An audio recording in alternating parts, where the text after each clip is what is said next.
আন্তর্জাতিক নারী দিবসে রাজ্য কোঅর্ডিনেশন কমিটি ও পশ্চিমবঙ্গ রাজ্য সরকারি পেনশনার্স সমিতি কোচবিহার জেলা শাখার যৌথ উদ্যোগে বর্তমান অপশাসনের অপসারণে নারী সমাজের ভূমিকা শীর্ষক আলোচনা সভা হলো কোচবিহার কর্মচারী ভবনে।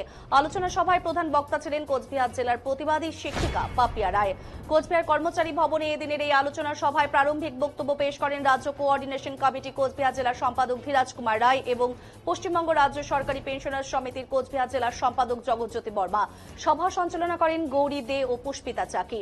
শুধু কোচবিহারেই নয়, রাজ্যের বিভিন্ন জেলাতে এই আলোচনা সভা হচ্ছে বলে এদিন জানিয়েছেন রাজ্য কোঅর্ডিনেশন কমিটি কোচবিহার জেলার সম্পাদক ধীরাজ কুমার রায়।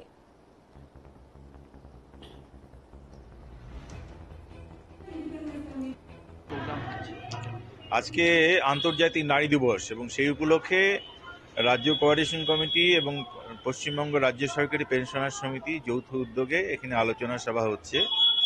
আলোচনার বিষয়বস্তু হচ্ছে গিয়ে বর্তমান অপশাসনের অপসারণে নারী সমাজের ভূমিকা। আলোচনা করছেন আমাদের এবিটিএ সদস্যা তথা ভোটবাড়ির সতীনাথ উচ্চ বিদ্যালয়ের শিক্ষিকা পাপিয়া রায়। তিনি আলোচনা করছেন এবং আজকের দিনটা শুধু এখানটায় নয়, পশ্চিমবঙ্গের প্রত্যেকটা জেলায় রাজ্য কোঅর্ডিনেশন কমিটির দপ্তরে আলোচনা সভা হচ্ছে, কেন্দ্রীয় দপ্তরে আলোচনা সভা হচ্ছে। এই নারী দিবসকে উপলক্ষেই আলোচনা সভা হচ্ছে। আমার নাম ধীরাজ কুমার রায়, আমি রাজ্য কোঅর্ডিনেশন কমিটি কোচবিহার জেলা শাখার সম্পাদক।